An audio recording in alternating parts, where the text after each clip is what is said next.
Alhamdulillah, Alhamdulillahi Rabbil Alamin. La louange est à Dieu, Seigneur des univers. Wa ashhadu an la ilaha illallahu waliyus salihin. Wa ashhadu anna sayyidana wa habibana wa maulana Muhammadan Rasulullah as-sadiqul amin.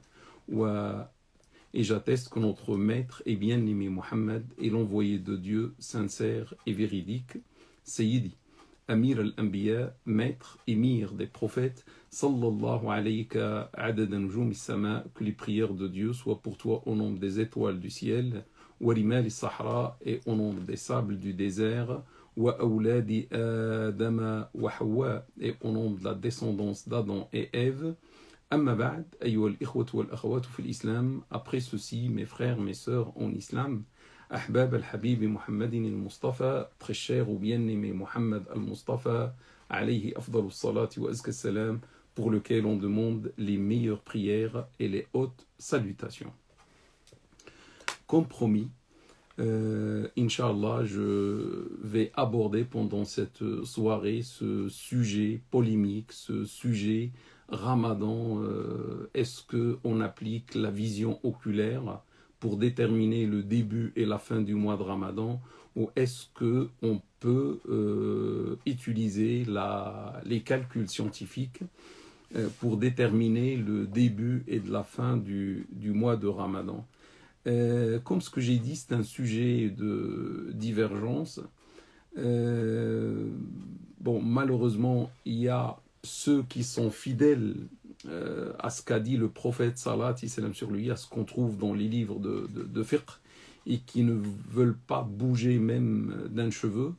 Et il y a ceux qui veulent vivre notre époque selon l'esprit de l'islam, bien sûr, et selon ce que permet l'islam et les textes, et non pas loin des textes. Et pourquoi pas utiliser les calculs scientifiques, subhanallah, on est la communauté de la science. Le premier verset coranique était « Iqra », lis.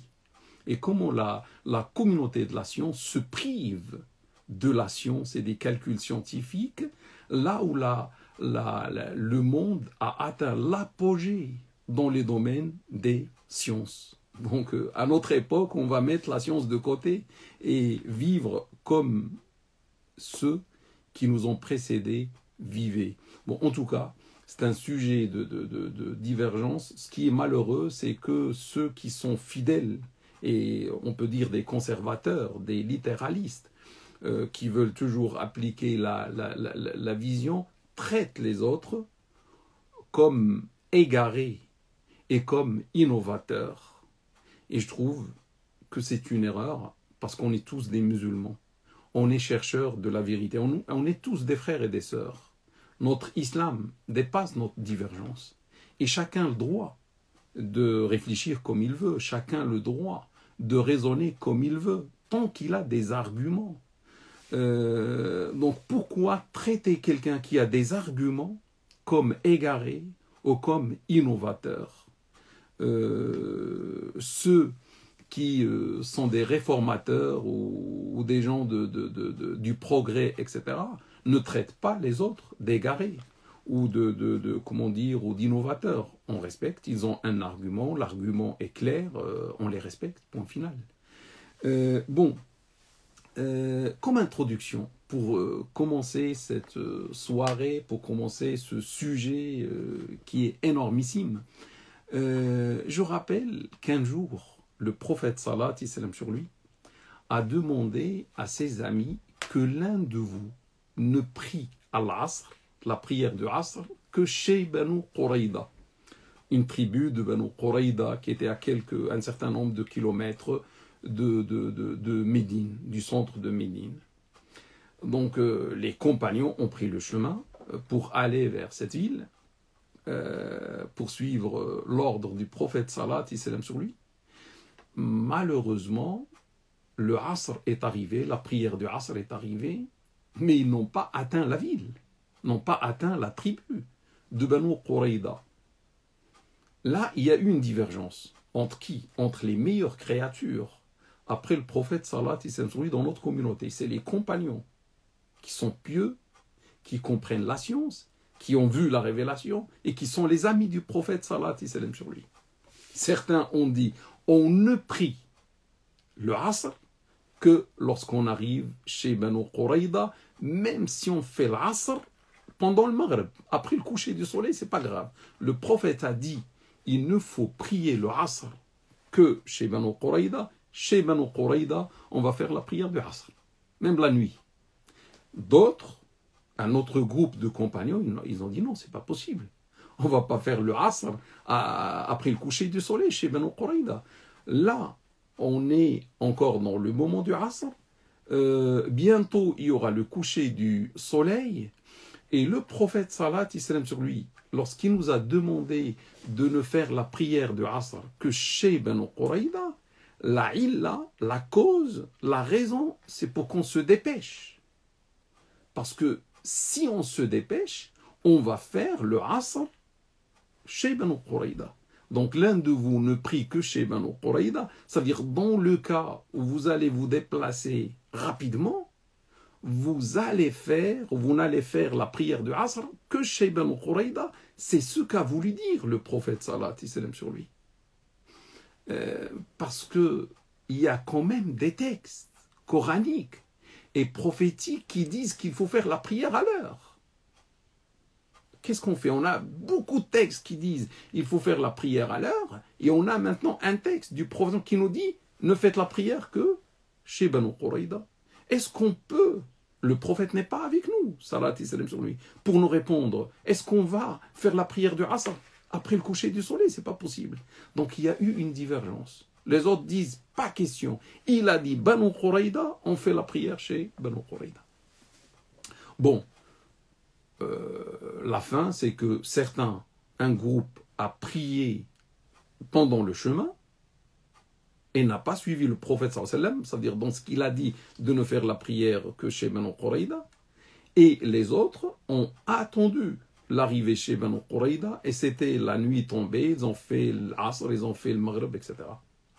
Après, ils ont raconté, ils cachaient rien au prophète sallallahu alayhi wa sallam. Une fois, ils ont rencontré le prophète, ils lui ont raconté leur divergence. Il n'a rien dit, salat et salam sur lui. Il n'a critiqué ni les uns, ni les autres. Le hadith est rapporté par l'imam Bukhari, avec plusieurs versions. C'est dans le livre de l'imam Bukhari. Je trouve formidable cette histoire, mes frères et mes sœurs.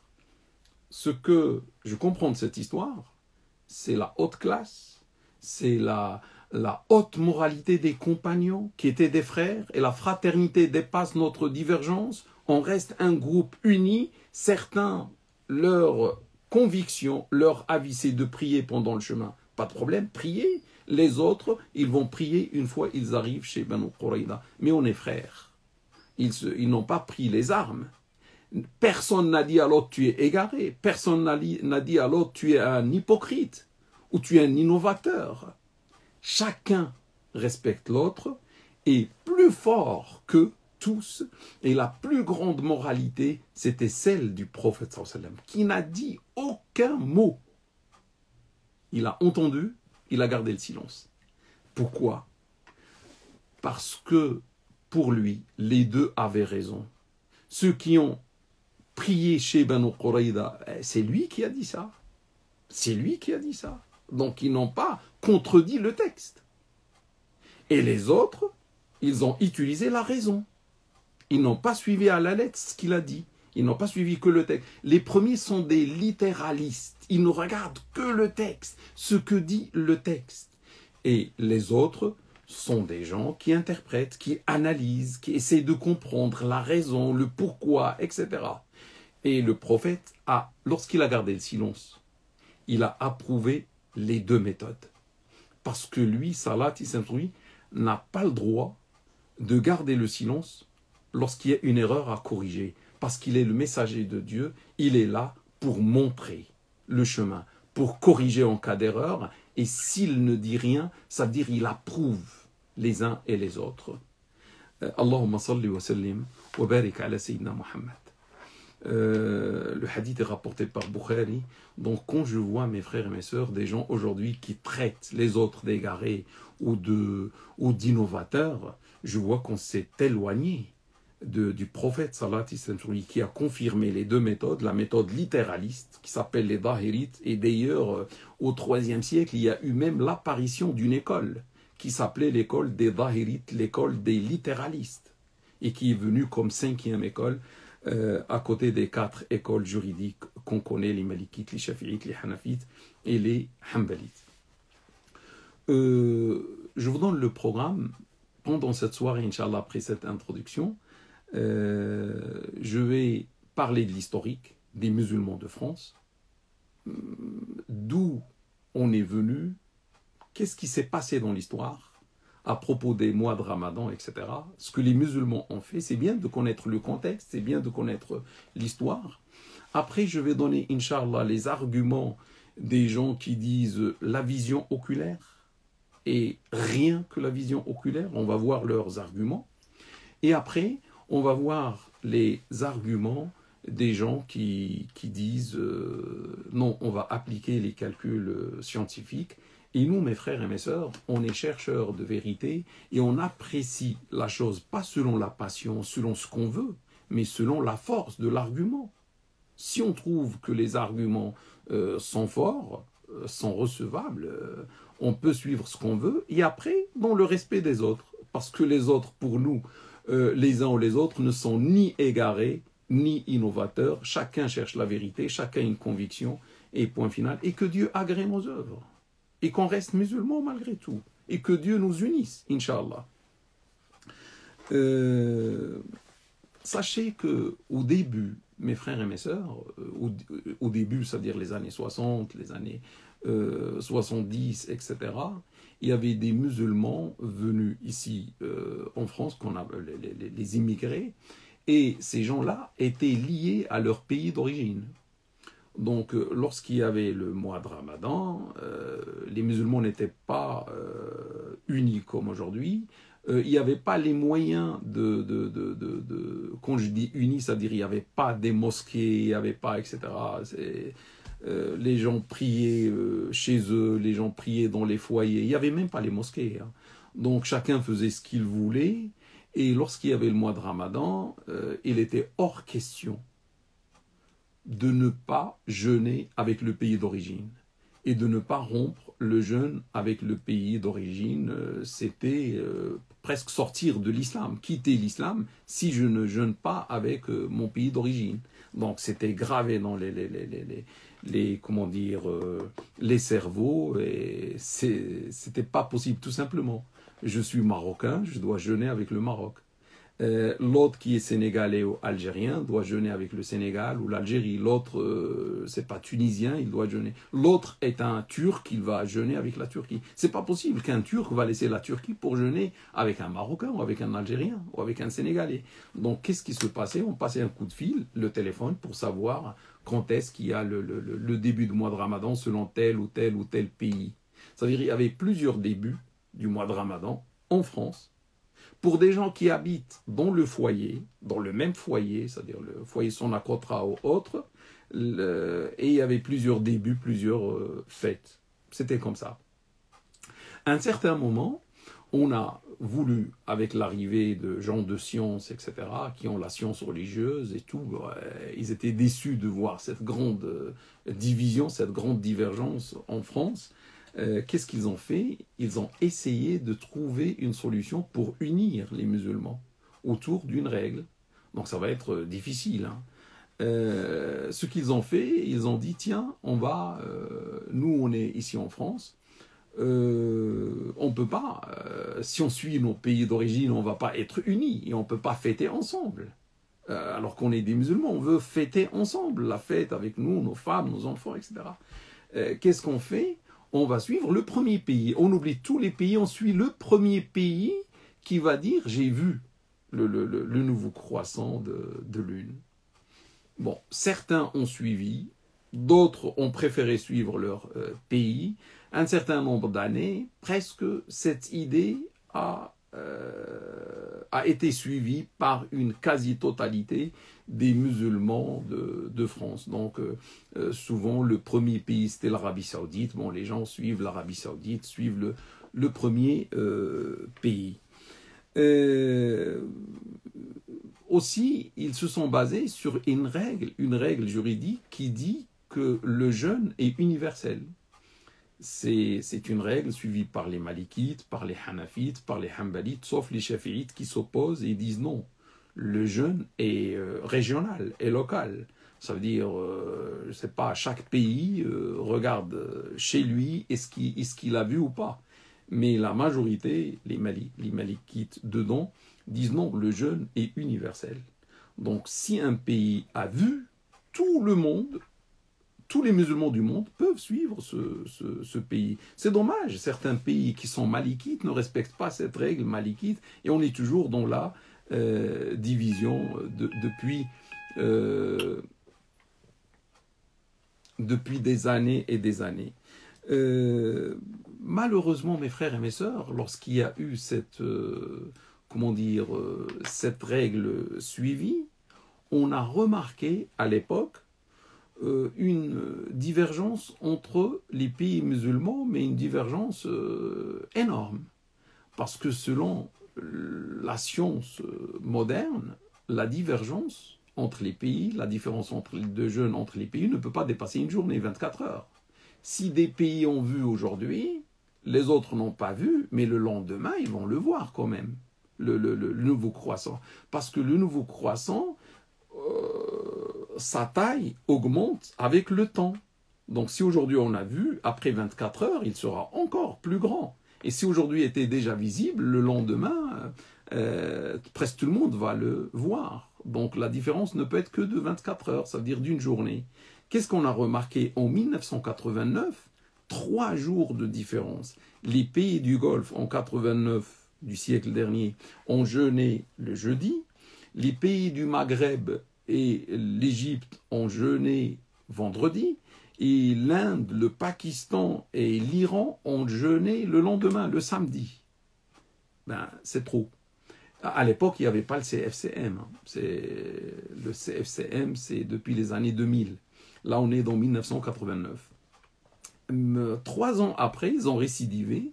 En 1992, on a remarqué une différence flagrante. C'est qu'il y avait 4 jours de différence. 4 jours, c'est énorme au lieu d'un jour. Des pays ont jeûné le mercredi du Ramadan 1992, avant même la conjonction. Plus tard dans le cours, ou quelques moments dans ce cours, je vais vous expliquer c'est quoi la conjonction. C'est impossible de voir avant la conjonction. Des pays ont vu avant la conjonction. Des pays musulmans, je ne sais pas comment ils ont fait. Donc ils ont jeûné mercredi. D'autres pays ont jeûné jeudi, alors qu'il y avait l'impossibilité de le voir, parce que la lune a fait son coucher avant le soleil. Des pays ont jeûné le vendredi, ils ont suivi les calculs scientifiques. Et d'autres pays ont jeûné samedi. C'est énorme. Cette divergence, mes frères et mes sœurs, des pays musulmans se traduit ou se reflète par une divergence entre les musulmans de France. Nous, on n'est pas coupés du monde musulman. Donc lorsque eux divergent, malheureusement, la divergence nous rattrape ici. Jusqu'au point qu'à l'époque, les années 89, l'année 92 ou autre, tu vois une mosquée qui jeûne, une mosquée qui n'a pas encore commencé le jeûne. Une mosquée commence à faire les tarawih, une autre mosquée n'a pas encore commencé les tarawih. Ramadan, il n'y a pas de Ramadan cette soirée-là. Le jour de la fête, il y a une mosquée qui dit demain c'est la fête, une autre mosquée juste à côté dit non, demain ce n'est pas la fête. Pire que ça, la divergence a atteint la famille ou les familles. Le mari jeûne, madame ne jeûne pas. Madame fait la fête, monsieur dit non, la fête c'est demain, dans la même famille. Donc, quelle division c'est par là. Nous, on est la communauté de l'islam, de l'unité, etc. Le problème vient des pays musulmans qui n'arrivent pas. Nous, on dit, on vous suit. Mettez-vous d'accord. Vous pouvez voir, vous avez le désert, vous avez tout ce que vous voulez. Quand même, la lune, vous pouvez la voir. Et le même jour, ou même un jour d'écart, maximum. Il y a 4 jours. Non, mais on peut pas. On ne peut pas accepter ce genre de divergence. Du coup, qu'est-ce qu'on a fait? On a changé la règle. On a changé la règle. C'est plus le premier pays musulman. On a rajouté une phrase. Le premier pays musulman qui va voir le nouveau croissant de lune et que sa vision soit confirmée par la science, les calculs astronomiques. Parce que les calculs peuvent nous dire, est-ce que c'est possible de le voir ou pas, ou c'est impossible. Si les calculs nous disent c'est impossible, par exemple la conjonction n'a pas encore eu lieu, ou s'ils vont nous dire que ça c'est le soleil, ça c'est la lune, il y avait cet écart-là, et après ça c'est l'horizon. Regardez, la lune a disparu, il y avait le coucher de lune ce soir, et après le soleil il est là, après le soleil a disparu, regardez, il n'y a plus rien. Et des gens vont dire, on a vu. Qu'est-ce que tu as vu, mon frère? D'après l'éphéméride, cette soirée, la lune disparaît avant le soleil. Tu ne peux pas me dire, j'ai vu, je te crois. Non, c'est pas possible, je ne vais pas te croire, mon frère. Malgré que tu es un frère, parce qu'il y a des erreurs. Oui, il y a des gens qui regardaient Jupiter, par exemple, ou Mars, ou je ne sais pas, d'après les spécialistes. Et ils croient qu'ils ont vu la nouvelle lune. Des gens qui n'ont pas de science, etc., et qui regardent le ciel, je ne sais pas dans quel pays, l'Arabie Saoudite ou autre, il dit j'ai vu, il témoigne, et les gens vont, et on va faire jeûner le monde entier selon la vision incertaine d'un homme qui se trouve, je ne sais pas dans quel désert, alors qu'il n'a vu que Jupiter ou bien il a vu Mars. Du coup, on a dit on va appliquer la science, pas pour confirmer ou pour dire que le ramadan a commencé ou la fête à demain selon la science, non. Seulement pour nier, pour éliminer la vision erronée. Bon, on a dit c'est une bonne règle. Bon, d'autres déjà n'ont pas voulu suivre, ici en France, parce qu'ils ont dit pas de science, la vision. Si quelqu'un dit j'ai vu, on ne regarde pas la science. Il y a un témoin. Et l'islam dit le témoignage. Donc, mais quand même le témoignage, l'islam dit le témoignage est possible. Quelqu'un qui va me dire, Wallahi, j'ai vu le soleil au milieu de la nuit, je ne vais pas dire c'est un témoin, je le crois. Ce témoignage est refusé, parce que ce n'est pas possible que le soleil se présente à minuit. En tout cas, il y a eu une division, des gens qui ont dit on applique cette règle, d'autres ont dit non. Si un pays voit, c'est bon, on suit. Vous voyez, il y avait toujours la divergence. Je vous donne un exemple, 2004. 2004, c'est proche. C'est pas comme 1989 ou 1992. 2004, qu'est-ce qu'il y a eu? Le CFCM, il y avait le CFCM, c'était sa 3e année à peu près, il était encore jeune. Le CFCM a déclaré, en suivant la nouvelle règle, ça veut dire la vision conforme au calcul scientifique, qu'il a déclaré dimanche. La fête, c'est dimanche. Mais des gens ont fait la fête samedi, ici en France. Parce qu'ils ont suivi, je ne sais pas, l'Arabie Saoudite ou un pays qui a vu, vendredi soir, il a vu la lune, alors qu'elle était invisible et impossible d'être visible d'après les calculs scientifiques. Donc, comme ce pays a déclaré la vue, certains diraient, il y avait les paraboles à l'époque, donc ils ont vu les paraboles et ils ont dit demain c'est la fête, ils ont fêté samedi. Ils n'ont pas attendu ce que le CFCM a dit dans la soirée de vendredi, que la fête c'est dimanche, parce qu'aujourd'hui, il y a impossibilité de vision. Du coup, la divergence va continuer. Juste après, il y a des savants religieux qui se sont mis d'accord avec des spécialistes dans les calculs astronomiques et ils ont dit on abandonne la vision. Moi, dans une phrase que je dis toujours, la vision donne la division. Vision, c'est égal division. Parce que le monde musulman est divisé, le Maroc regarde dans le Maroc, l'Algérie regarde dans l'Algérie, l'Égypte la même chose, l'Arabie Saoudite la même chose. Mais imaginez, je ne sais pas, l'Arabie Saoudite n'a pas vu, le Maroc ou le Sénégal a vu parce qu'ils sont à l'extrême. Et entre le temps du coucher du soleil en Arabie Saoudite et celui au Maroc ou au Sénégal, il y a un temps où la taille du nouveau croissant va devenir plus grande et ils vont voir, par exemple. Non, l'Arabie Saoudite ne va pas suivre cette vision-là. Elle ne suit que sa vision à elle. Ça veut dire on est divisé à cause de la vision. Donc ces savants-là de religion, avec des spécialistes, on va abandonner la vision et on va suivre les calculs scientifiques, parce que les calculs scientifiques sont précis et le but c'est quoi? C'est atteindre une unité autour des calculs scientifiques. Parce que si on applique les calculs scientifiques, c'est fini. Il n'y a plus de division. Plus de science, moins de divergence.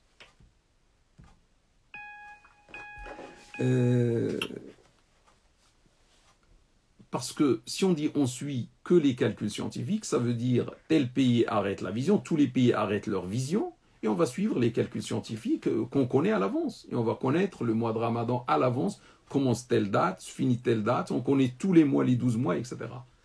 Et ça va être, il n'y aura plus de problème. Et le monde entier musulman va fêter le même jour, va commencer le Ramadan le même jour. C'est ça l'unité que l'islam nous a demandé. Je dis une chose, que ces savants-là de la religion, ulama din, qui ont donné cette idée pour la première fois, avec les spécialistes des calculs astronomiques, des musulmans aussi, n'ont pas dit on va suivre le mois astronomique. Le mois astronomique, c'est de la conjonction jusqu'à la conjonction. C'est-à-dire il y a un mois entre les deux, et c'est ça un mois astronomique. Donc ils n'ont pas dit on va suivre la science d'une manière pure, et on s'éloigne de notre religion. Non. Ils ont dit on va modéliser la vision du prophète sallallahu alayhi wa sallam sur lui, avec les calculs scientifiques d'aujourd'hui. Ça veut dire quoi? Ça veut dire d'abord, il y a 3 conditions. Ils ont posé 3 conditions. La première condition, c'est la réalisation de ce qu'on appelle la conjonction. C'est quoi la conjonction? C'est l'alignement des 3 astres.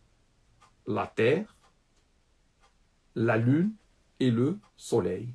Quand il y a les 3 alignés dans le ciel, ça veut dire qu'il y a un même plan qui traverse les centres des 3 astres.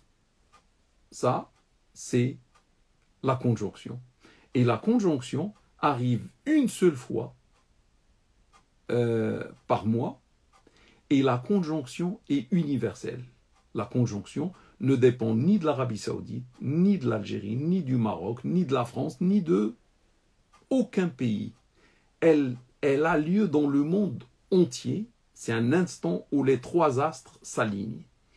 Allez, imaginez, là c'est le soleil, là c'est le soleil, hein, et il y a la lune qui tourne autour de la Terre, ça vous savez, et la lune tourne, fait un tour pendant un mois. Allez, on commence là, c'est le mois qui démarre, c'est la conjonction, le mois astronomique. Lorsque la lune va faire ça, elle va revenir, c'est un mois. C'est une autre conjonction qui se réalise. Je pense que vous avez compris. Donc la Lune tourne autour de la Terre et tous les 29 jours, les 30 jours, il y a un mois. Normalement, le mois astronomique, c'est 29 jours et demi approximativement. Mais ça, c'est la première condition. Ça veut dire qu'on ne peut pas commencer le mois avant la conjonction. Et ça, il y a une conformité avec la vision juste, pas erronée, et jamais quelqu'un n'a vu le nouveau croissant avant la conjonction. C'est impossible, si la vision est juste. Et non pas, on ne parle pas de la vision erronée. La deuxième condition, et là arrive la modélisation avec ce qui se passait à l'époque du prophète salat et salam sur lui. Ça veut dire, après le coucher du soleil, on regarde dans le ciel vers le côté ouest et on va voir est-ce que on observe le nouveau croissant ou pas. Si après le maghrib, après le coucher, pourquoi le coucher du soleil? Parce que souvent le jour de la conjonction, le nouveau croissant est presque un fil, presque un cheveu, il est presque invisible. Donc il faut laisser le soleil disparaître, le coucher du soleil, il va faire sombre, et avec cette obscurité, il y a une chance de le voir, s'il est suffisamment grand. Mais s'il n'est pas suffisamment grand, on ne va pas le voir, on va le voir que le lendemain. C'est ce qu'ils ont fait avec les calculs scientifiques. Ils ont dit, la deuxième condition, il faut un temps entre la conjonction et le coucher du soleil, là où on va le voir dans le monde. Ça veut dire, je vous donne un ordre d'idée, à peu près 15 heures, jusqu'à 16 heures, pour la vision oculaire, sans moyen, sans un moyen comme le télescope ou autre. Si on veut utiliser le télescope, il y a des gens qui refusent le télescope, donc si on veut utiliser le télescope, il nous faut 12 heures seulement. Après 12 heures, les records qu'on a jusqu'à aujourd'hui, le premier avec le télescope qui a vu le nouveau croissant le jour de sa naissance, le jour de la conjonction c'est la naissance si vous voulez, il a vu le nouveau croissant après 12 heures. Mais avec l'œil nu, il faut 15 à 16 heures. Donc ils ont mis cette condition, c'est très bien. C'est pas le mois astronomique, mais c'est le mois théologique. Il faut cette durée, on laisse ce temps-là pour que le nouveau croissant, sa taille, augmente, et pour pouvoir être visible le soir, quand il y aura le coucher du soleil. La troisième et dernière condition, c'est que la lune, comme ce que j'ai montré tout à l'heure, la lune doit rester dans le ciel, doit être, supposons, là c'est l'horizon qu'on voit vers l'ouest, et souvent les deux astres sont l'un à côté de l'autre, le jour de la conjonction, juste après la naissance, parce que tout à l'heure ils étaient alignés, et avec le temps, il y a un écart qui se crée.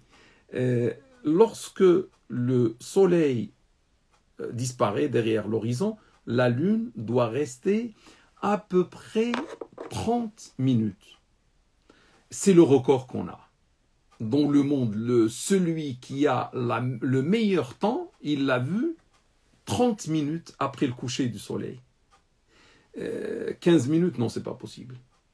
10 minutes, c'est impossible, etc. Et avec le télescope, le meilleur temps, c'est que la lune reste dans le ciel après le coucher du soleil 20 minutes avec le télescope. Je pense, mes frères et mes sœurs, vous avez compris. Donc là, on a modélisé à 100% la vision du prophète, salat et salam sur lui. Donc lorsqu'on dit la vision scientifique, c'est celle-ci. C'est-à-dire il y a toutes les conditions pour voir la lune, c'est-à-dire la lune est là. On peut dire demain c'est le mois de Ramadan. Parce que parfois il y a les nuages. Il y a les nuages, on ne va pas voir, alors qu'elle est là. La lune est là. On est dans le mois de Ramadan et on le sait d'après les calculs. Alors qu'à l'époque du prophète sallam, il ne pouvait pas la voir. Il y avait les nuages parfois, donc ils ne vont pas voir la lune. Avec les calculs, on va voir l'invisible. Je pense vous avez compris ce premier point. Ça veut dire, heureusement, on a atteint un niveau où le monde musulman va s'unifier, subhanallah, pour avoir un seul calendrier pour tous les pays musulmans, pour tous les musulmans du monde. Et on va jeûner le même jour, on va fêter le même jour, on va avoir le Hajj partout, le Arafat ou autre le même jour, etc. Et on peut connaître ça à l'avance. Même l'année prochaine, je sais, la fête, c'est telle date. Comme les autres ont, par exemple, Noël, c'est le 25 décembre. Nous aussi, on va savoir la fête, c'est tel jour. Ce qui s'est passé, c'est que suite à cela, le CFCM, en 2013, a décidé à l'unanimité de toutes ses composantes. Toutes les composantes qui composent le CFCM étaient d'accord. Pourquoi? Pour appliquer les calculs scientifiques, et c'est fini la vision. La vision nous a cassé la tête. La division des pays musulmans nous a cassé la tête, on va suivre les calculs scientifiques. Qu'est-ce qui s'est passé? Ils ont décidé quelques mois que le Ramadan va être, 2013, va être tel jour, et la fête va être tel jour. Et ils ont annoncé ça dans les mass médias, etc. Tout le monde savait le jour où Ramadan allait commencer la fête. Qu'est-ce qui s'est passé? Le premier jour du Ramadan, il y a eu un retour en arrière de la mosquée de Paris. La mosquée de Paris, vu le poids et la pression de certains qui se promenaient dans les mosquées la veille, parce que les mosquées ont commencé les tarawih. Ils ont dit demain c'est Ramadan d'après le CFCM.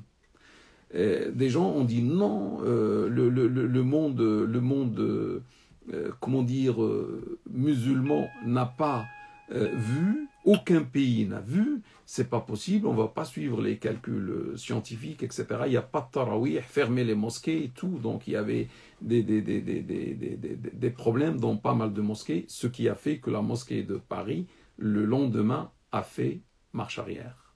Il y a eu une déclaration de son recteur de l'époque, c'est fini, aujourd'hui c'est pas Ramadan, Ramadan c'est demain. Et le CFCM était obligé de faire marche arrière comme la mosquée de Paris. Ce qui m'intéresse là, c'est qu'il y a eu dans le CFCM, dans nos instances, un accord, plutôt une unanimité, qui a éclaté malheureusement. Et du coup, on est revenu à nos divisions et à écouter, regarder le premier pays, etc. etc., etc. Le dernier point dans l'historique, sachez mes frères et mes sœurs qu'en 2016, il y a eu un congrès international autour de cette question qui a eu lieu en Turquie, à Istanbul, avec la participation de 187 personnes, entre savants religieux et spécialistes musulmans des sciences astronomiques, qui sont venus de tous les pays du monde. Tous les pays d'abord musulmans, arabes ou non arabes, étaient présents avec une représentation. Un ou deux savants religieux, faqih, etc. Et parfois un ou deux hommes d'astronomie. Et d'abord, ce congrès, les gens qui ont travaillé dans ce congrès se sont rencontrés pendant 3 ans. Ça veut dire depuis 2013, depuis le problème qui a eu lieu en France. 3 ans, 2013 jusqu'à 2016. 2016, c'était la fin des travaux, ils vont donner les résultats. Ils ont étudié les 50 dernières années dans le monde musulman et ils ont étudié tout ce qui était congrès locaux, internationaux, etc., qui ont abordé des savants de l'islam, qui ont abordé la question de la vision. Est-ce que la vision, bien le calcul, etc. Et ce congrès de 2016, avec les 187 représentants du monde musulman, les savants, les gens de science, ont décidé de mettre un calendrier unifié et universel pour tout le monde musulman autour des calculs scientifiques. Tout le monde était d'accord, tout le monde était content, il pleurait de joie, etc. Et qu'est-ce qui s'est passé? Après, les pays qui étaient représentés n'ont pas suivi les résolutions et les résultats de ce congrès, alors qu'il y avait des gens de science. Et les gens de science sont les héritiers du prophète sallallahu alayhi wa sallam sur lui, mes frères et mes sœurs. Et lorsqu'on suit les gens de science, on suit les héritiers du prophète sallallahu alayhi wa sallam sur lui. Sinon, il y a les gens de la politique qui ne veulent pas s'unir et chacun va voir le nouveau croissant chez lui, etc. Et qu'est-ce qu'on suit, nous, en France? Nous, on n'est pas dans les pays musulmans, on est en France. À mon avis, à mon simple avis, il faut suivre les héritiers du prophète, sallallahu alayhi wa sallam, sur lui, qui ont dit, on fait un calendrier, ils l'ont appelé unifié et universel, qui donne les 12 mois et qui donne notamment le début du Ramadan et la fin du Ramadan. Qui a suivi? La Turquie a suivi ce calendrier. Certains pays du Balkan, la Bosnie, le Kosovo,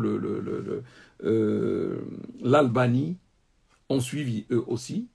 Les musulmans d'Allemagne, d'Italie, une partie des musulmans d'Italie, d'autres pays, Luxembourg, etc. Ici en France aussi. Une partie suivait les calculs, d'autres suivaient la vision, etc. Il y a des musulmans aux États-Unis d'Amérique aussi qui ont suivi les calculs. Pour vous donner une idée, en Turquie, il y a 85 millions de musulmans. 85 millions, tous les ans, suivent les calculs sans aucun problème. Voilà, mes frères. Il y a aussi le Conseil européen de la fatwa et de la recherche, composé d'une trentaine de savants, certains d'Europe et d'autres viennent du monde musulman, qui étaient d'accord pour les calculs scientifiques pour le début et la fin du mois de Ramadan, parce qu'ils voyaient la division en Europe. Donc, ils ont donné cette fatwa même avant le congrès de 2016 en Turquie, à Istanbul, en Turquie. Donc voilà, donc vous voyez, il y a beaucoup de gens de science, c'est pas moi, c'est pas l'un ou l'autre, c'est beaucoup de gens de science qui disent la même chose. Maintenant, je passe au deuxième point. Le deuxième point, on va voir les arguments. Ça, c'était l'historique. Les arguments de ceux qui disent la vision est rien que la vision. Je vous donne bien sûr les arguments les plus importants, je ne vais pas tout dire, les arguments les plus importants. Le premier, c'est le prophète, salat et salam sur lui, qui nous dit jeûnez pour sa vision et rompez le jeûne pour sa vision, et en cas de nuage, finissez le mois 30 jours, le mois de Sha'ban 30 jours. C'est rapporté par Bukhari et Muslim sur Abu Huraira, que Dieu l'agrée. Donc le prophète salat et salam sur lui était clair. Jeûnez pour sa vision. Quand vous voyez sa vision, ça veut dire du nouveau croissant. Jeûnez pour sa vision et rompez le jeûne pour sa vision. Et en cas de problème, s'il y a les nuages, finissez 30 jours. C'est-à-dire le mois va être... Parce que le mois, chez nous, c'est soit 29, soit 30.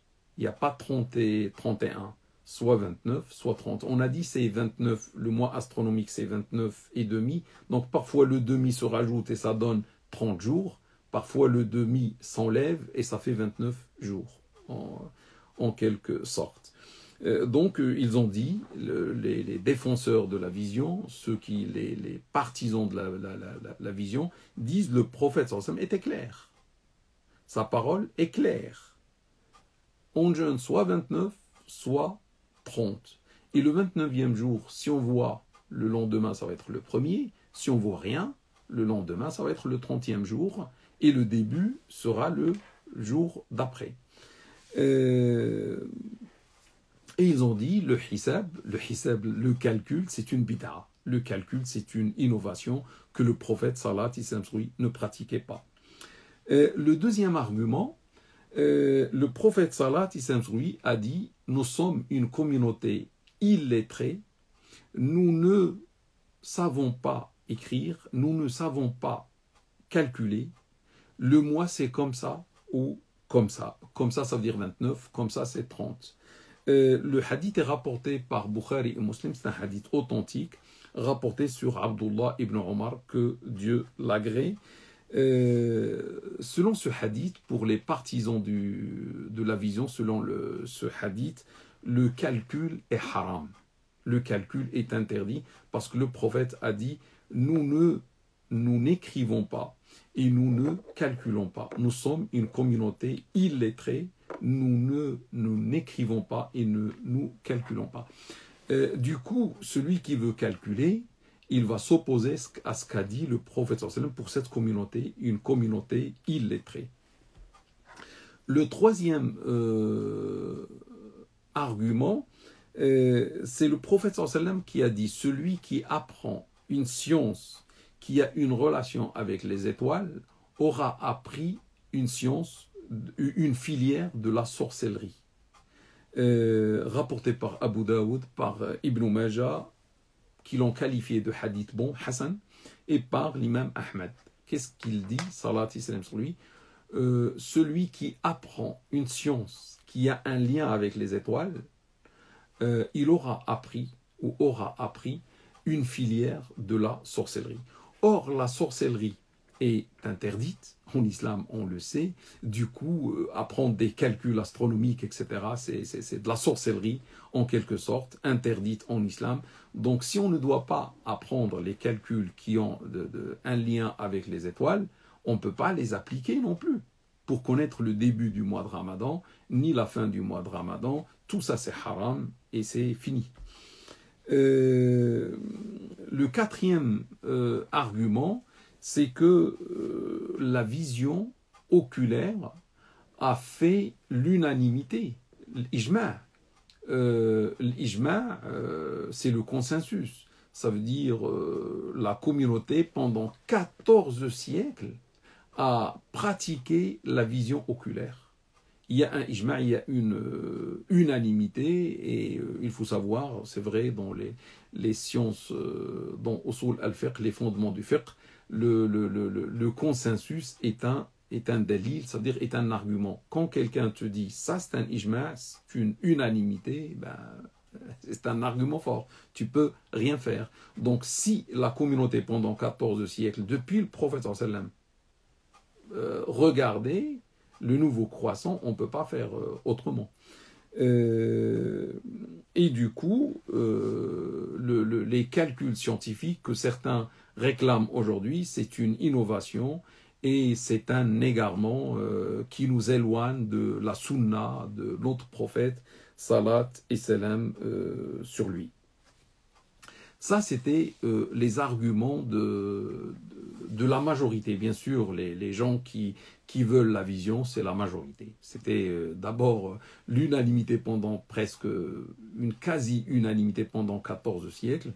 Et même aujourd'hui, les gens qui veulent suivre la vision sont la majorité. Ça représente la majorité. Il y a une minorité qui veut les calculs scientifiques. Maintenant, mes frères et mes sœurs, j'arrive au point, je pense, le plus important de cette soirée, c'est les arguments de ceux qui veulent suivre les calculs pour voir le bien fondé de cette prétention. Est-ce qu'on peut suivre les calculs ou il faut suivre la vision? Les arguments sont nombreux, je vous donne les plus importants. Le prophète Salah, le prophète Salah, sur lui, quand il a dit celui qui apprend une science qui a un lien avec les étoiles aura appris une filière de la sorcellerie, il parle de l'astrologie, il parle des astrologues. Bien sûr, les astrologues apprenaient les calculs des astres, etc. Mais c'était pour la divination qui est haram en islam. Quelqu'un, il regarde les astres, il fait ses calculs, il va te dire demain il va y avoir telle chose, etc., etc. Alors que seul Dieu connaît l'inconnu, c'est-à-dire ce qui va se réaliser demain ou après-demain ou l'année prochaine, et il ne faut pas suivre les astrologues. Ça, c'est haram, et c'est une sorte de sorcellerie interdite. Malheureusement, à l'époque du prophète Salat, il n'y avait pas des astronomes, il n'y avait que des astrologues. Et c'était eux qui faisaient ce travail d'étoiles ou d'astres, etc. Et ils faisaient, c'est presque de la sorcellerie aussi, donc c'est normal, le prophète a interdit cela. De même, les calculs de ces astrologues n'étaient pas aussi précis que l'astronomie d'aujourd'hui. Et on n'avait pas la certitude avec les calculs des astrologues de l'époque. Raison pour laquelle les savants d'islam, même après le prophète Salat, pendant le 2e, pendant le 3e siècle, etc., 2e et 3e siècle, ont refusé les calculs d'astrologie, d'abord pour leur imprécision, ils n'étaient pas précis, et parce que ça venait des astrologues, c'est pas possible que l'islam interdit la sorcellerie, l'astrologie, tout ça, et il va partir chez les astrologues, bonjour, salam alaikum, donnez-nous les calculs, on veut vous suivre dans vos calculs pour jeûner, c'est pas possible. Donc c'était l'interdiction. Malgré cela, mes frères et mes sœurs, lorsqu'on regarde les exégètes qui ont expliqué le hadith de l'imam Daoud, Abu Daoud ou de l'imam Ibn Majah, ils ont dit que le hadith a interdit l'astrologie et n'a pas, à leur époque, et n'a pas interdit l'astronomie.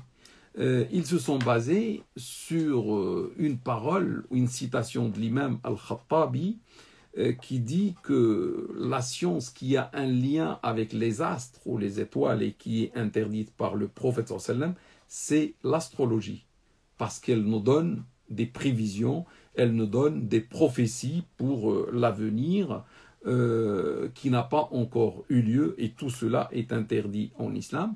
Il dit, mais il ne faut pas confondre cela, c'est l'imam al-Khattabi, hein, il ne faut pas confondre cela avec les horaires de prière. À l'époque, ils utilisaient la science pour calculer les horaires de prière. Il a dit, à l'exclusion des horaires de prière, ce n'est pas de l'astrologie, ce n'est pas des prophéties. Et à l'exclusion des moyens scientifiques, de calcul scientifique, pour connaître la Qibla. Les gens dans le monde entier avaient besoin de connaître la Qibla, donc ils faisaient des calculs, etc., pour connaître la Qibla, aussi pour aller vers le pèlerinage, pour connaître la direction du pèlerinage, etc. Donc ils faisaient leurs calculs, etc. Il a dit ça ne rentre pas dans l'interdiction dite dans le hadith. Je dis, mes frères et mes sœurs, à notre époque, l'astronomie est devenue une science totalement indépendante de l'astrologie. Et l'astronomie a atteint une haute précision. Je vous donne un exemple que vous connaissez. Plusieurs années à l'avance, les astronomes nous donnent la date, l'heure, le lieu de l'éclipse et la durée de l'éclipse. Et je ne sais pas combien d'années avant, le nombre d'années après, à la date donnée par les astronomes, à l'heure donnée par les astronomes, on regarde dans ce lieu-là, l'éclipse, les journalistes, les spécialistes voyagent pour filmer, pour photographier, etc. Et ça dure le temps donné par les astronomes depuis des années. C'est-à-dire leurs calculs sont très très précis et ça n'a rien à voir avec la sorcellerie. Tout le monde sait que l'astronomie aujourd'hui, les astronomes qui travaillent dans leur laboratoire n'ont rien avec la sorcellerie. Plutôt, ils s'intéressent au mouvement des astres, au mouvement des planètes, au mouvement des étoiles, etc. De même, les mouvements de la Lune et les mouvements du Soleil.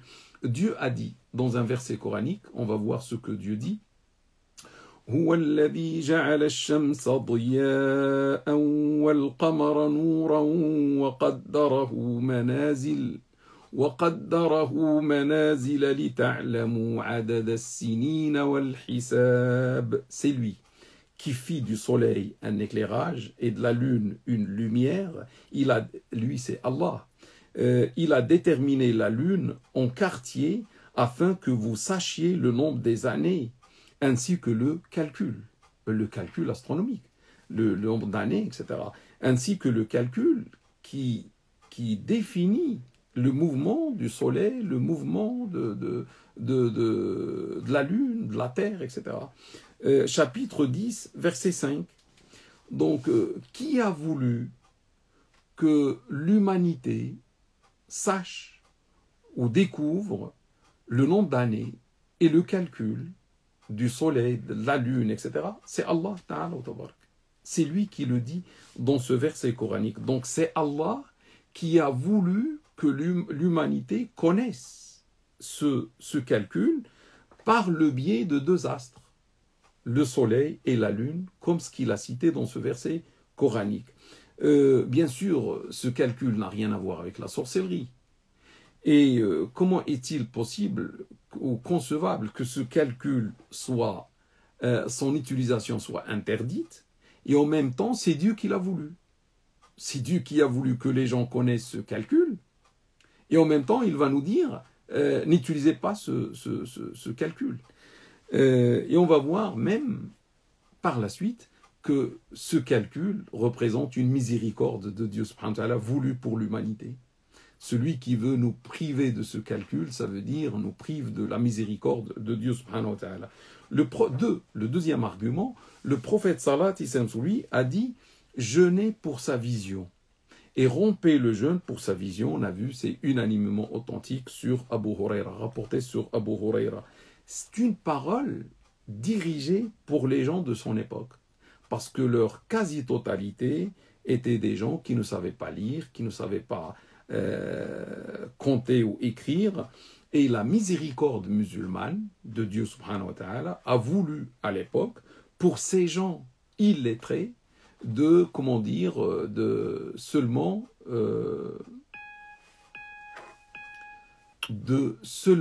regarder la lune, regarder le soleil, pour connaître les moments de prière ou pour connaître le début du mois, etc. Leur demander d'utiliser les calculs scientifiques, c'était les mettre dans la difficulté, leur demander presque l'impossible. Ils ne savaient même pas écrire. Comment ils vont calculer des calculs astronomiques compliqués, etc. Donc l'islam a opté pour la facilité, et tout cela par miséricorde divine. Donc le prophète sallam savait qu'il s'adressait à son peuple d'illettrés, et c'est la vérité. Il l'a même souligné, il a dit nous sommes une communauté illettrée, nous n'écrivons pas et nous ne calculons pas. Le hadith est rapporté par Bukhari et Muslim sur Abdullah ibn Omar. Ça veut dire, mes frères et mes sœurs, ce hadith a montré la cause, ou on appelle ça la illa, la raison pourquoi il se basait sur la vision. Le prophète l'a montré dans ce hadith.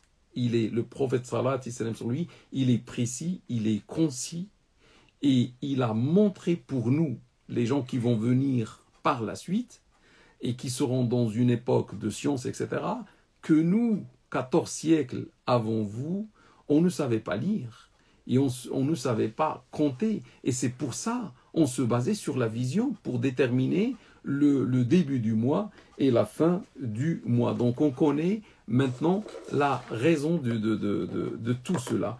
Ça veut dire le prophète sallam parlait avec ses contemporains et il leur disait en quelque sorte, tant que vous ne savez pas lire, tant que vous ne savez pas calculer, le seul moyen, le moyen facile pour vous, pour connaître le début du mois et la fin du mois, c'est la vision.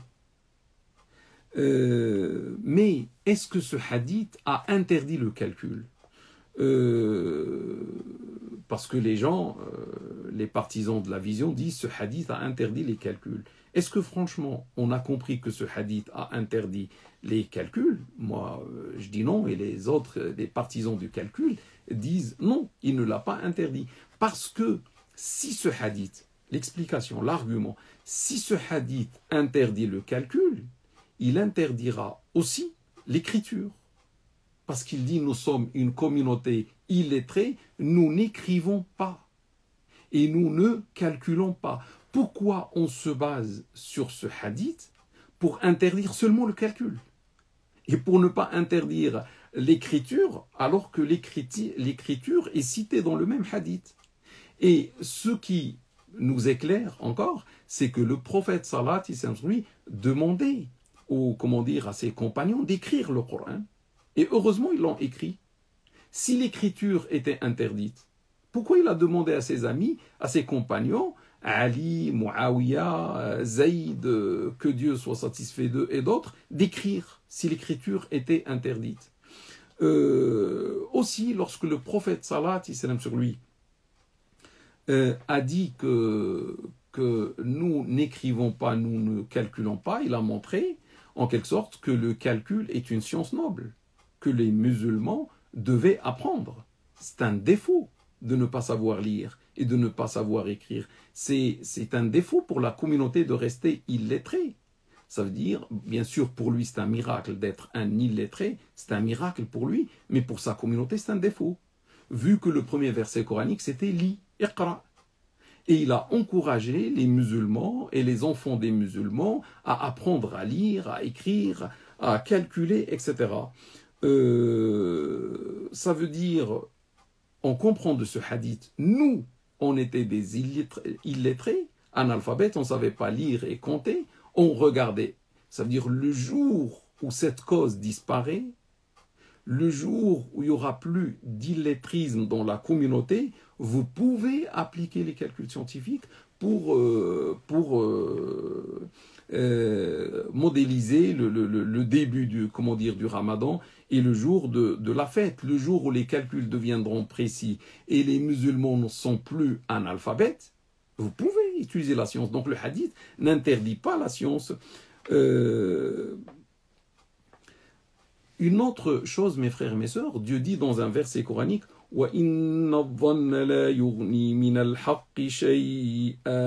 l'opinion incertaine ne sert pas à grand chose devant la vérité. Chapitre 53, verset 28. Donc Dieu dit que lorsqu'il y a l'incertitude, priorité à la certitude, à la vérité, à la certitude. Et comme la vision oculaire ne signifie que l'incertitude, parce qu'on peut commettre des erreurs. Et on a vu dans le monde musulman pas mal de fois où il y avait des erreurs, des gens qui regardent un autre astre et croient avoir vu la lune, etc. Parfois il y a les nuages, etc. Donc ce n'est pas un moyen fiable et certain. Par contre, les calculs astronomiques d'aujourd'hui, les calculs scientifiques représentent un moyen fiable, bien précis. La précision est très très haute, jusqu'au point qu'ils disent que l'erreur est de l'ordre d'un centième de seconde pour la conjonction. Lorsque les savants du monde entier, les Japonais, les Russes, les Américains, les Français, les Égyptiens, autres, disent la conjonction va avoir lieu à telle date, à telle heure, l'erreur, si vous voulez la chercher, c'est un centième de seconde, c'est-à-dire il y a presque d'erreur. Il n'y a pas d'erreur presque. Il y a une grande précision. Autre chose, mes frères et mes sœurs, lorsque on regarde, et je souligne ça en rouge, ce point-là, lorsqu'on regarde la Lune, le nouveau croissant de Lune, est-ce que c'est une finalité? Est-ce que c'est une fin en soi? Ou c'est un moyen? Et ce n'est pas une fin.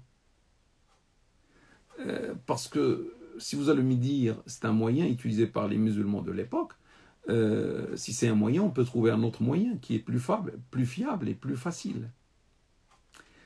Est-ce une adoration? Est-ce que quand je sors et je regarde la lune, je cherche le nouveau croissant, j'adore Dieu? Quelqu'un a dit ça? Que je suis en train d'adorer Dieu en regardant le nouveau croissant?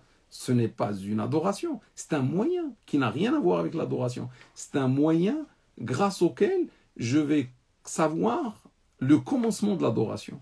L'adoration, c'est le jeûne. Et l'adoration, c'est le lendemain. Soit je jeûne, soit je fête. Mais quand je regarde, je n'adore pas Dieu. C'est seulement un moyen, c'est tout. Et ça reste un moyen. Plutôt, c'était une habitude, ada. Une habitude, c'était le urf, la coutume de l'époque, il n'y avait pas la science. Et les gens, pour savoir le début, l'habitude, la ada, c'est... Ah, là, je suis en train de répondre à ceux qui ont dit c'est un consensus, c'est une unanimité. Pendant 14 siècles, l'unanimité, c'était de voir. Et l'unanimité, c'est un argument. Je dis non. L'unanimité, c'est dans l'adoration. L'ijma est un argument fort, c'est vrai, on le reconnaît, lorsqu'on parle de l'adoration, lorsqu'on parle du haram, du halal, je ne sais pas, de l'obligatoire, etc. Il y a l'unanimité des musulmans. Pendant 14 siècles, on ne peut pas. Comme par exemple le hijab, le voile est une unanimité. On ne peut pas dire aujourd'hui, il n'y a pas le voile. Mais par contre, la vision, ce n'est qu'un moyen, une habitude, un orf. Un orf, ça veut dire des coutumes qui existaient à l'époque et pendant 14 siècles parce qu'il n'y avait pas la science. Et il n'y a pas d'ijma' là-dessus. L'ijma' n'est plus un argument. Quand c'est l'habitude, il n'y a plus d'ijma'. Je vous donne un exemple, mes frères et mes sœurs. À l'époque, le prophète salat salam sur lui, pour pouvoir faire le pèlerinage où les musulmans, il se déplaçait sur une chamelle. C'était l'habitude.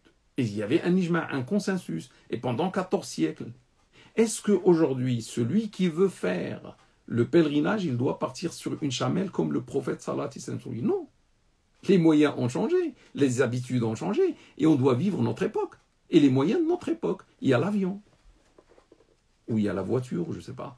Je vous donne un autre exemple. Le prophète salat salam sur lui, à l'époque, pour faire son discours du vendredi, il parlait. Mais il y a, je ne sais pas, par exemple, pendant le sermon d'adieu, l'année 10 du pèlerinage, il y avait 100 000 qui ont fait le pèlerinage avec lui. Comment il va faire entendre avec sa voix 100 000 personnes? Bon, il parlait, et même dans les vendredis. Le vendredi, il y a 1000 personnes qui assistaient, ou plus, moins. Donc, comment on faisait? Le prophète salat lui faisait son discours religieux du vendredi.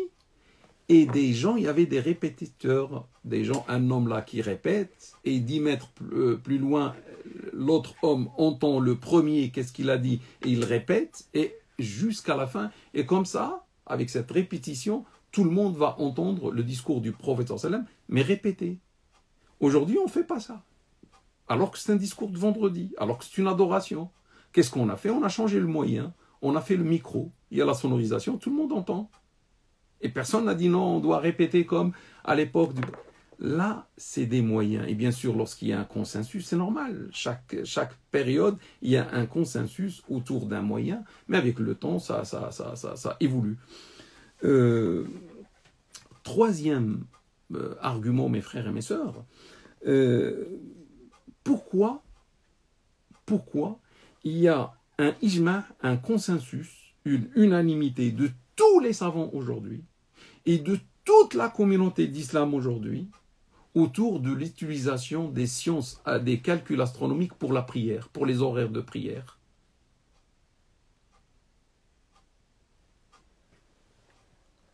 À ma connaissance, à votre connaissance, l'islam n'a pas demandé d'utiliser les horaires de prière et les calculs astronomiques. Il a dit, nous sommes une communauté illettrée, nous n'écrivons pas, nous ne calculons pas. Pas de calcul astronomique ou astrologique ou autre.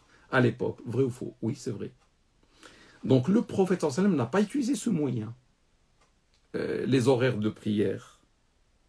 Ce qu'on sait, c'est qu'un jour, l'archange Gabriel est venu, salam sur lui, chez le prophète sallallahu alayhi wa sallam dans la Mecque, et il lui a enseigné comment tu dois faire pour connaître. Et les horaires sont liés au soleil. Hein. Tous les horaires de prière sont liés à l'astre soleil. Le fajr, c'est la première lueur, la première lumière du soleil. Le dhuhr, c'est lorsque le soleil est au zénith, c'est le milieu du jour. L'asr, c'est lorsque l'ombre d'un objet devient égale à sa hauteur. Vous voyez, égalité. Donc là, c'est l'ombre, et ça, c'est l'objet qui est debout. Et lorsque ça fait un triangle isocèle comme ça, rectangle ici, c'est le asr.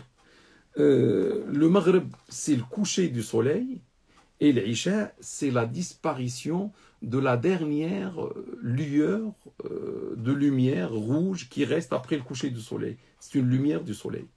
Donc vous voyez, tout ça, c'est l'archange Gabriel qui a enseigné au prophète salat les 5 horaires de prière.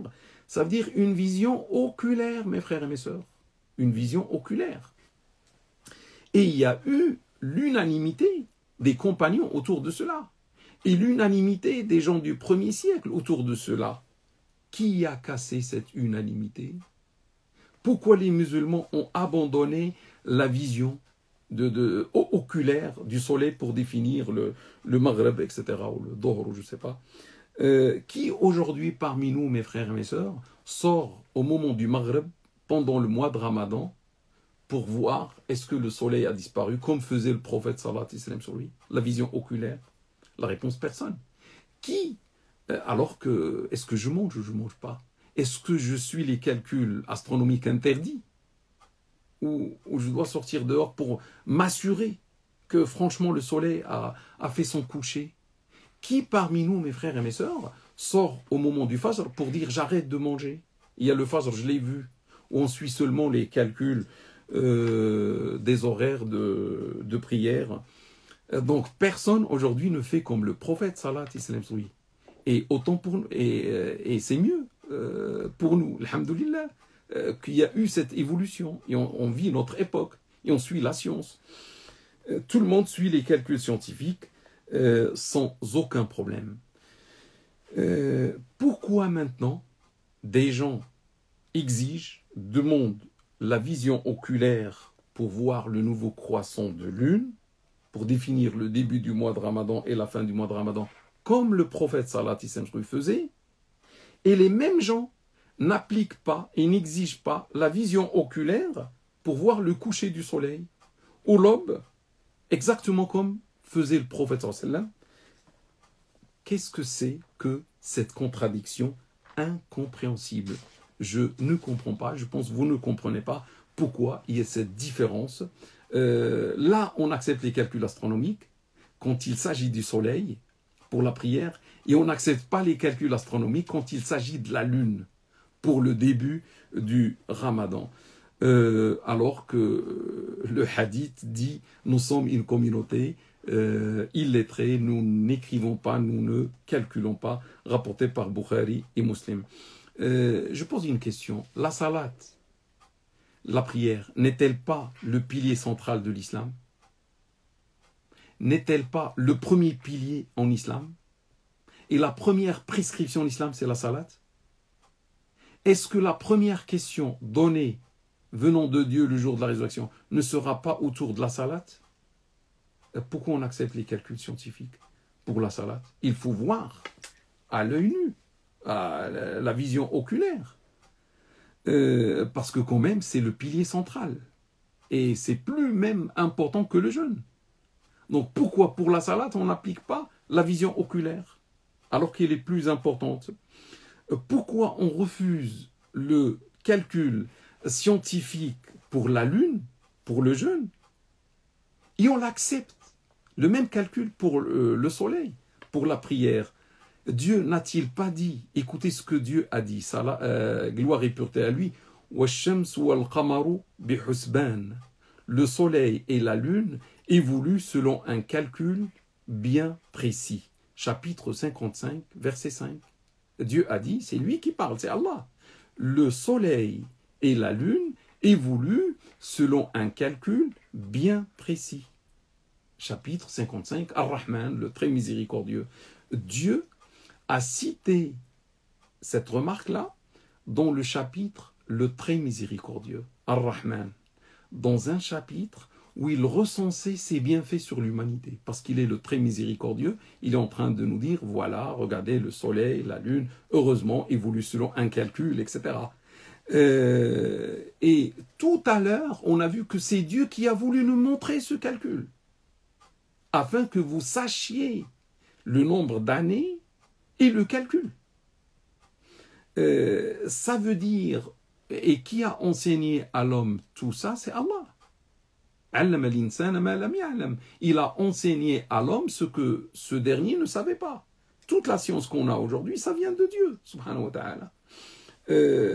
Donc, mes frères et mes sœurs, le calcul représente une grâce, un bienfait de Dieu, représente une facilité voulue par Dieu subhanahu wa ta'ala pour les gens de notre époque. Il n'a pas voulu cette facilité pour les gens du passé. C'est Allah qui fait ce qu'il veut. Et pour nous, il a voulu cette facilité. Heureusement, on l'a appliquée dans la salat. On a les horaires de prière. Pourquoi, mes frères et mes sœurs, on n'accepte pas la miséricorde de Dieu pour le jeûne et on l'accepte pour la salat? Qui, d'abord, je veux comprendre, qui a autorisé pour nous le hisab, le calcul de la salat, et il nous a privés du calcul de la lune pour le jeûne? Qui? On n'a pas vu une interdiction dans le livre de Dieu. On n'a pas vu une interdiction claire et nette dans les hadiths du prophète sallallahu alayhi wa sallam. Et nous, on n'écoute que Dieu et le prophète sallallahu alayhi wa sallam. On n'écoute pas d'autres personnes. Mais qui nous a empêché d'utiliser, alors que les gens ont utilisé le calcul pour la salat? Peut-être quelqu'un va dire, oui, dans telle époque, dans tel siècle, il y a un savant, et c'est vrai, qui a dit non, non, il n'y a pas la même chose, il n'y a pas une similitude, le calcul du soleil n'est pas celui de la lune, donc on va l'accepter pour la salade, mais on ne l'accepte pas pour le jeûne. Je dis, c'est son point de vue. C'est pas Dieu, celui-ci, ce savant, avec tout mon respect pour lui, que Dieu lui accorde sa miséricorde. Il ne représente pas Dieu, et sa parole ne peut pas s'élever à celle de Dieu, ou à celle de son prophète, salat islam sur lui. Et on ne va pas se faire priver les musulmans à notre époque du bienfait de la science, de ce bienfait de Dieu et de cette grâce, de cette facilité. Et je dis, il avait raison de dire ça à son époque, parce que les calculs étaient imprécis, utilisés par les astrologues, etc. Si le même savant avait vécu à notre époque, il aurait changé. Et a vu la précision des calculs scientifiques, etc. Subhanallah, des gens ont marché sur la Lune. Des gens, on voit des instruments de mesure, etc., vers Mars. Et nous, on est en train de discuter. Est-ce qu'on suit la science ou on suit la vision? Ça, c'est l'état de notre communauté d'aujourd'hui, malheureusement.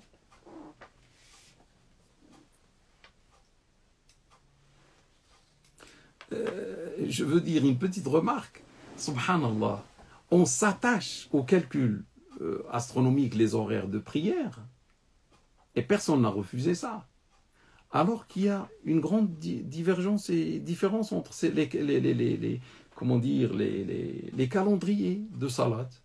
Il y a la mosquée qui fait l'Isha, je ne sais pas quelle heure, l'autre une demi-heure avant, une demi-heure après. Pendant le ramadan, des gens ont fini de manger, une demi-heure après, d'autres sont en train de manger, avec ces calculs scientifiques, ces calendriers. Personne n'a dit c'est fini. Il y a une grande erreur, 30 minutes. Ah, c'est trop. On arrête les calendriers et on va sortir faire la vision oculaire. Personne, tout le monde se tait et tout le monde suit les calendriers, les calculs astronomiques. Et là où il n'y a aucune erreur, subhanallah, 1/100 de seconde, on refuse. Je ne comprends pas. Le quatrième argument, mes frères et mes sœurs, et cet argument aussi, il est fort, sachez qu'il y a deux types de vision. Je vais les expliquer. Il y a deux types de vision. Il y a la vision oculaire. C'est une vision qui signifie l'incertitude. Parce que je peux voir et je peux commettre une erreur. Et ça, c'est connu dans la science, dans la physique, la chimie. L'erreur de la vision est connue. Donc la vision ne signifie que l'incertitude. Il y a ce type de vision, vous l'avez compris. Mais on sait, mes frères et mes sœurs, et je pense que vous serez d'accord avec moi, qu'aujourd'hui, avec la science, on voit des choses aussi invisibles, qu'on ne voit pas avec l'œil nu. Et on ne peut pas les voir, du tout. Mais avec la science, on arrive à les voir. Je ne vais pas parler de l'échographie.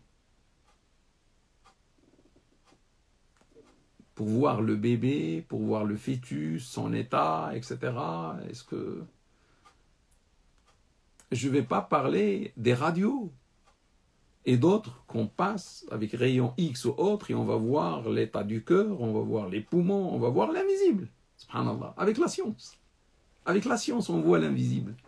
Donc, est-ce qu'il y a une vision scientifique ou pas? À mon avis, oui. Il y a une vision scientifique. Il y a la vision oculaire et il y a la vision scientifique.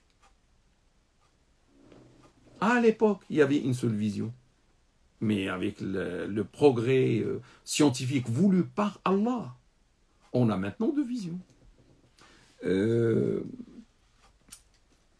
L'argument, Dieu dit dans un verset coranique à son prophète, salat et salam sur lui, Alam tara kayfa fa'ala rabbuka bi ashabil fil. N'as-tu pas vu ce que ton Seigneur a fait aux gens de l'éléphant? Chapitre 105, verset 1. N'as-tu pas vu ce que ton Seigneur a fait aux gens de l'éléphant. Les gens de l'éléphant, ou l'histoire des gens de l'éléphant, a eu lieu avant la naissance du prophète sallallahu alayhi wa sallam. Le prophète n'a rien vu, salat et salam sur lui. Ça veut dire, lorsque Dieu lui dit « N'as-tu pas vu ce que ton Seigneur a fait aux gens de l'éléphant ?» Est-ce que Dieu sait ce qu'il dit? Il connaît l'arabe. Il l'a fait descendre comme un Coran arabe. Dieu connaît toutes les langues. Il sait que le prophète n'était pas encore né. Ah, qu'est-ce qu'on comprend par là, mes frères et mes sœurs? Lorsque Dieu lui dit « N'as-tu pas vu ?» c'est-à-dire « N'as-tu pas su ?» Ça veut dire la science égale vision. Et la vision égale science. Seulement, la vision, c'est une science incertaine, mais la science, c'est une vision sûre et certaine. N'as-tu pas vu? C'est-à-dire, n'as-tu pas su? C'est-à-dire, est-ce que tu n'as pas entendu parler? Est-ce que tu ne sais pas ce que j'ai fait aux gens de l'éléphant? C'est-à-dire, Dieu a fait une égalité entre la vision et la science. Donc, du même point de vue, on peut dire, lorsque le prophète sallallahu alayhi wa sallam nous dit « jeûnez pour sa vision » et « rompez le jeûne pour sa vision », il y a deux types de vision. Il y a la vision oculaire, à l'époque du prophète, et pendant 14 siècles, jeûner pour sa vision, c'est la vision oculaire. Mais aujourd'hui, celui qui utilise la science, il jeûne pour la vision scientifique. C'est-à-dire, le prophète m'a dit, jeûner pour sa vision, moi je suis la science, je fais la vision scientifique. Je jeûne pour sa vision. Je suis en train d'appliquer le hadith du prophète, mais je ne m'éloigne pas du tout du hadith du prophète, salat et salam sur lui, parce que la science n'est qu'une vision. Maintenant, mes frères et mes sœurs, imaginez le nouveau croissant se trouve dans le ciel. Mais on ne peut pas le voir parce qu'il y a des nuages. Et en même temps, les calculs scientifiques précis nous ont dit « il est là, il est là ». C'est comme lorsqu'ils nous disent « il y a le bébé dans le ventre » ou « il y a telle maladie avec telle radio ». Il est là, d'après les calculs scientifiques, il est là. Qu'est-ce qu'on fait? Avec certitude, on sait qu'il est là. Mais les nuages, on ne peut pas le voir. Bien sûr, des gens vont dire on jeûne, d'autres ils vont dire on ne jeûne pas. C'est exactement l'histoire de Banu Qurayda. Ne faites la prière que chez Banu Qurayda. Des gens vont dire on fait la prière chez Banu Qurayda, on suit le sens littéral, et d'autres vont analyser, vont raisonner, etc. Ils vont dire non, on prie là. Donc là, on sait que le nouveau croissant est là, d'après les calculs scientifiques, sûrs et certains et très très précis. Demain c'est Ramadan ou pas? Mais on ne le voit pas. Ou on va faire 30 jours, comme a dit le prophète salat et salam sur lui. Est-ce que demain, notre âme va nous autoriser, va accepter qu'on mange et on va boire un café, etc., alors qu'on sait qu'on est dans un jour de Ramadan? Seulement le nuage nous a empêchés de le voir, mais on sait qu'il est là, Ramadan. On mange, qu'est-ce qu'on fait? On ne jeûne pas? On mange un jour du mois de Ramadan? On fait le haram? Ou on jeûne et on s'abstient? Le prophète salat et salam sur lui a dit en cas de nuage, finissez 30 jours. En cas de nuage, finissez 30 jours, rapporté par Bukhari, par d'autres. Ce hadith en cas de nuage, finissez 30 jours, mes frères, mes sœurs, ne signifie pas que s'il y a les nuages, le nouveau croissant n'est pas là. Et on doit finir 30 jours. Non seulement, comme il n'avait pas le moyen de savoir est-ce qu'il est là ou pas, comme nous aujourd'hui, donc pour éliminer le doute, par précaution, finissez 30 jours. Et vous êtes excusés.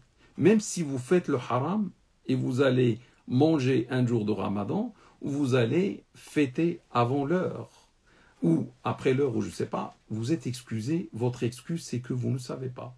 Vous ne savez pas lire, vous ne savez pas calculer, donc il n'y a pas de problème. Mais nous, aujourd'hui, avec la science qu'on a, est-ce que on va nous trouver l'excuse qu'avaient les gens qui nous ont précédés, qui n'avaient pas la science d'aujourd'hui, et on fait comme eux. Ou quand même, on doit jeûner. Sachez, mes frères et mes sœurs, que si on est le 29 Sha'ban, par exemple, vendredi prochain, c'est le 29 Sha'ban, le mois qui précède Ramadan. Si on ne voit rien, mais la science nous dit demain c'est Ramadan, qu'est-ce qu'on fait? On mange Ramadan? On reste jusqu'à dimanche pour commencer le mois de Ramadan? Pour moi, si on ne jeûne pas, on fait le haram. Parce qu'on sait, on n'a pas d'excuse, on sait. Dieu nous a donné la science, on vit dans une époque où il y a la science. L'autre chose, si on est le 29 Ramadan, maintenant, le 29 Ramadan, on ne voit rien, mais le calcul dit, si, il y a le nouveau croissant, demain c'est la fête. On dit, on n'a rien vu, on va rajouter 30 jours. Si on dit on rajoute 30 jours, ça veut dire on va jeûner le jour de la fête. Et d'après un hadith de Bukhari, le jeûne du jour de la fête est interdit. Si on rajoute un autre jour dans le mois de Ramadan et on jeûne la fête, c'est interdit. On fait l'interdit. Alors qu'on sait. Eux ne savaient pas. C'était une excuse pour eux. Mais nous, on sait. On n'a pas d'excuse devant Dieu, subhanahu wa ta'ala. Un autre point, le prophète salat sur lui a dit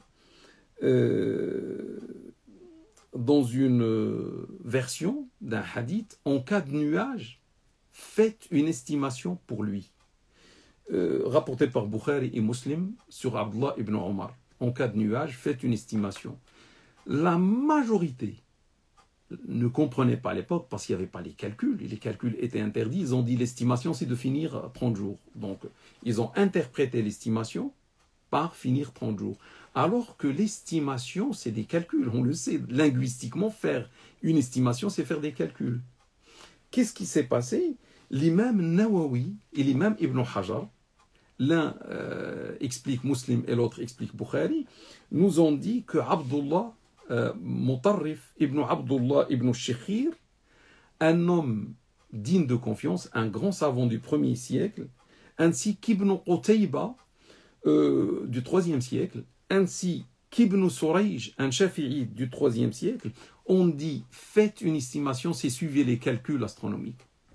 Donc on a 3 hommes qui, pas d'aujourd'hui, qui datent depuis, c'est-à-dire ils ont même cassé l'ijma, ces gens-là. Il n'y a même pas l'unanimité, parce que ces gens ont dit non. Il y a, c'est-à-dire celui qui connaît les calculs scientifiques, il fait l'estimation. En cas de nuage, il va savoir est-ce qu'il y a la lune là ou pas. Il suit l'estimation faite par le calcul.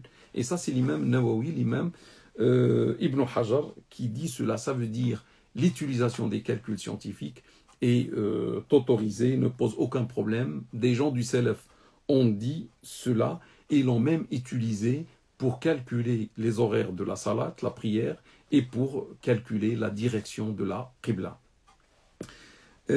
Parmi les gens contemporains, on trouve le savantissime Ahmed Shakir, qui dit la même chose. Il dit l'estimation c'est les calculs, et on peut aujourd'hui utiliser les calculs. Il y a Mustafa Zarqa, il y a d'autres, comme ce qu'on a vu, les 187 qui se sont réunis à Istanbul en 2016, où le Conseil européen de la Fatwa, etc., avec ces 30 savants qui ont dit il n'y a pas de problème, l'estimation c'est les calculs. J'arrive à la fin, mes frères et mes sœurs. Dans la conclusion, je dis la chose suivante. À notre époque, on est habitué avec les calculs scientifiques, avec la précision, etc. Dieu a voulu qu'on vive dans cette époque où la science a atteint l'apogée. L'homme a marché sur la Lune. Il envoie des instruments de mesure, etc., des robots vers Mars ou vers, je ne sais pas, autre planète. Tout ça, c'est grâce aux calculs astronomiques. Et regardez la précision, le robot va vers Mars. Il ne va pas ailleurs. Ce n'est pas possible, à l'époque de la science, d'abandonner les calculs scientifiques précis et s'attacher à la vision oculaire qui est imprécise et qui est surtout incertaine. Suivre les calculs scientifiques à notre époque, pour le jeune, représente une facilité pour nous, pour notre communauté, à notre époque, représente un bienfait de Dieu subhanahu wa ta'ala, exactement comme la communauté dans le passé, à l'unanimité, a suivi les calculs scientifiques pour le soleil qui étaient précis à l'époque.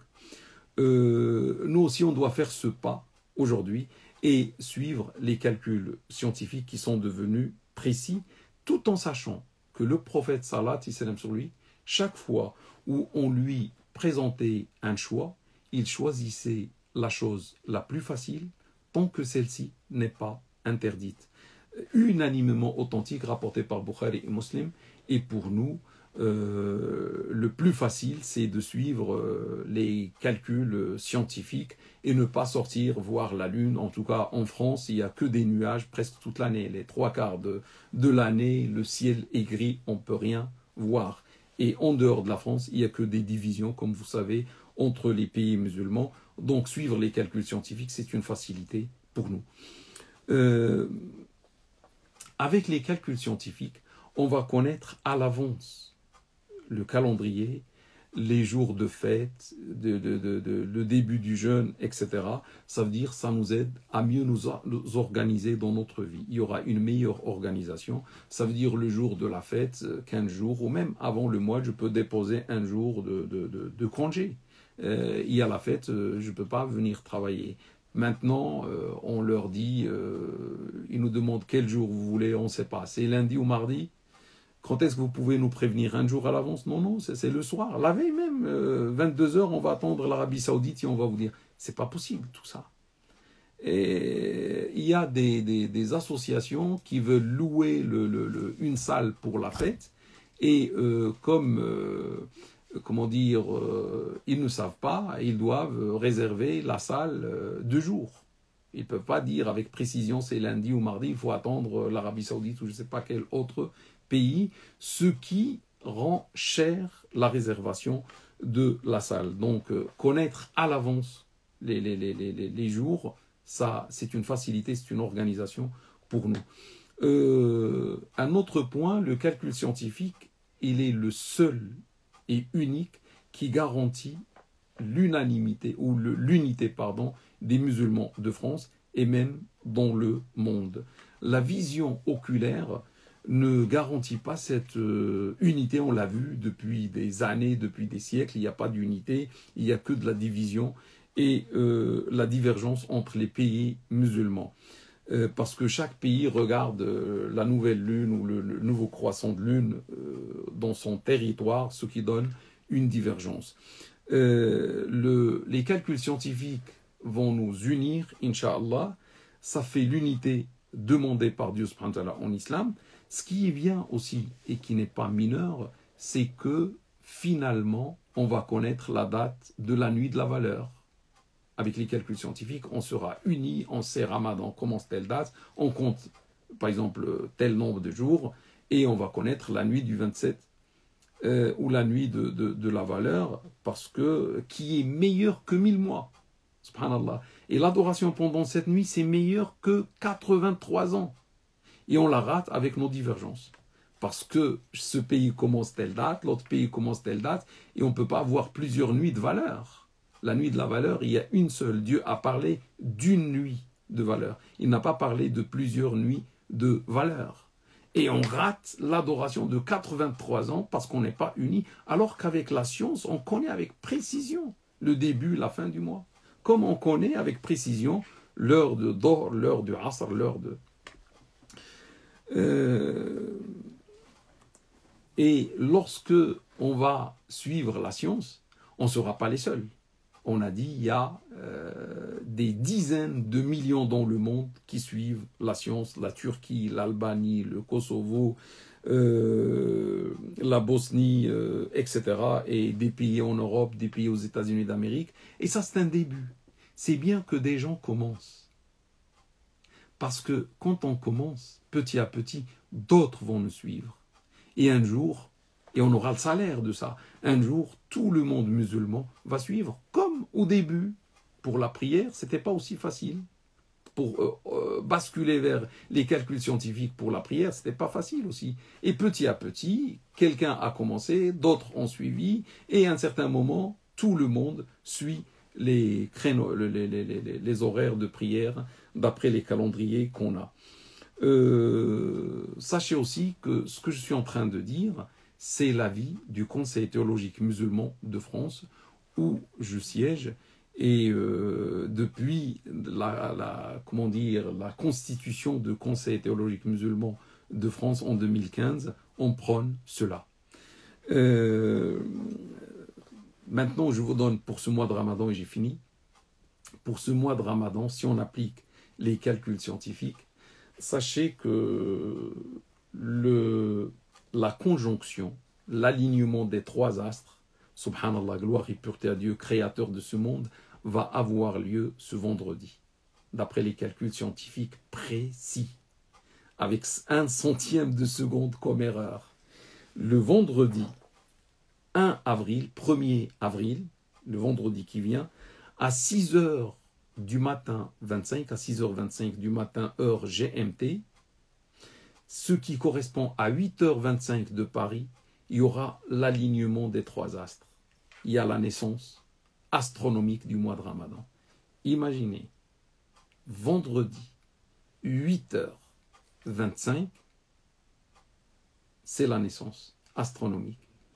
Et les musulmans vont jeûner dimanche. Alors qu'il y a le samedi qui sépare de vendredi 8h, le Ramadan est là, 8h25. Vendredi, on ne parle pas. Samedi, ils ne vont pas jeûner, ils vont attendre dimanche. Que Dieu nous guide. Et sachez que la possibilité de la vision, quand est-ce qu'on peut le voir en appliquant les deux conditions que j'ai énoncées tout à l'heure, le même jour, le vendredi même, il y aura la possibilité de vision, selon la modélisation qui avait lieu à l'époque du prophète sallam, dans les deux Amériques, du nord et du sud, vers l'ouest, carrément l'ouest des deux Amériques, à partir de 21h21 heure GMT, ce qui correspond à 23h21 heure de Paris. Donc 23h21, c'est l'heure de la, de la première vision dans le monde. C'est normal, à 23h, tous les pays, arabes ou musulmans, c'est à peu près minuit chez eux. Bon, il n'y a plus de Maghreb, ils vont dormir et c'est tout. Ils n'ont rien vu. Ils vont dire demain il n'y a pas de Ramadan. Du coup, le monde musulman, le monde arabo-musulman, ne va pas commencer le jeûne samedi. Alors que pour nous, avec certitude, le mois de Ramadan commence samedi. Pour la fin, pour la fête, la conjonction va avoir lieu le samedi 30 avril à 20h28 heure GMT, ce qui correspond à 22h28 heure de Paris. 22h, on ne peut pas le voir, parce qu'il faut à peu près 15 heures après pour pouvoir le voir, donc c'est fini. Samedi, la naissance ou la conjonction, c'est 22h30 à peu près de Paris, on ne peut pas le voir. Samedi, personne ne peut le voir, c'est impossible. Du coup, la vision va avoir lieu, va être possible le lendemain, dimanche, à 13h23 heure GMT, ce qui correspond à 15h23 de Paris, et ce qui signifie le lendemain, lundi 2 mai, Inch'Allah, ça va être la fête du mois de Ramadan. Ce qui est bien, c'est tout le monde va le voir, sauf celui qui ne veut pas et qui va rester à mardi. Il y a des pays qui sont capables de le faire. Mais vu que la conjonction c'est samedi, et on ne l'a pas vu, il va beaucoup grandir pour le lendemain, c'est-à-dire tous les pays arabo-musulmans vont le voir dimanche soir, après le coucher du soleil, et tous normalement vont dire que la fête c'est le lundi. Voilà mes frères et mes sœurs, donc il y aura une unité. Si on ne commence pas le même jour, nous on aura un jour de plus, bon c'est pas grave, on jeûne un ramadan complet, mais ceux qui suivent la vision vont jeûner un mois incomplet, ça veut dire que 29 jours. Mes frères et mes sœurs, j'espère que cette intervention vous a éclairé. Je pense que vous avez compris les arguments des uns et des autres et que vous avez compris qu'on peut suivre la science sans aucun problème, mais celui qui ne veut pas suivre la science, ça veut dire les calculs scientifiques, et veut suivre la vision, on n'a pas le droit de dire que c'est un égaré ou c'est pas quelqu'un qui est contre la science ou on l'insulte ou autre. C'est notre frère, c'est notre sœur. On respecte sa conviction et chacun est libre de faire ce qu'il veut.